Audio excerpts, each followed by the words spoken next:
Eux ont décidé de réagir et de protester contre le choix du maire de ne pas rouvrir l'école avant le 2 juin. Un collectif de parents d'élèves de Montméran, dans la Drôme, a installé une classe en pleine forêt. Ils jugent la décision du maire unilatérale et incompréhensible. Elle les empêche aussi de retourner travailler. Reportage Caroline de Juglar, Jérôme Marié et Éric Hervé.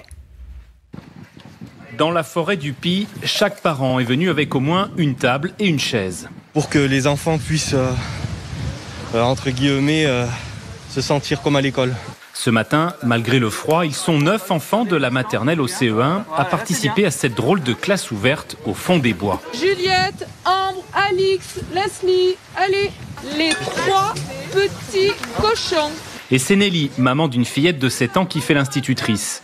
Avec d'autres parents, ils ont décidé d'organiser une école buissonnière pour protester contre la non-réouverture de l'école du village. Quand on discute entre nous, on rencontre les mêmes problématiques. C'est comment on va faire pour reprendre le travail. Les parents ont donc opté pour une école alternative. Ils envisagent de faire classe à tour de rôle. C'est un grand message de dire, ok, est-ce qu'on est obligé de la faire dans les bois toute l'année ou on peut trouver des solutions ensemble ? Ensemble, sous-entendu avec la mairie. Dans cette commune de 3000 habitants, la moitié des familles souhaitaient envoyer leurs enfants à l'école élémentaire. Les enseignants étaient partants, mais le maire a refusé la réouverture. On a une école assez ancienne où on n'a aucune sortie extérieure.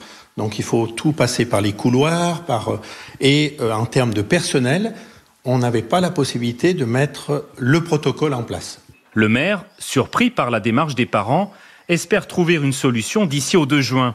En attendant, les enfants profitent du plaisir de se retrouver enfin. Je voulais bien revoir un peu mes copines et du coup j'étais contente et je me suis bien amusée. Mais surtout, ce qu'ils veulent, c'est revoir au plus vite leur maîtresse.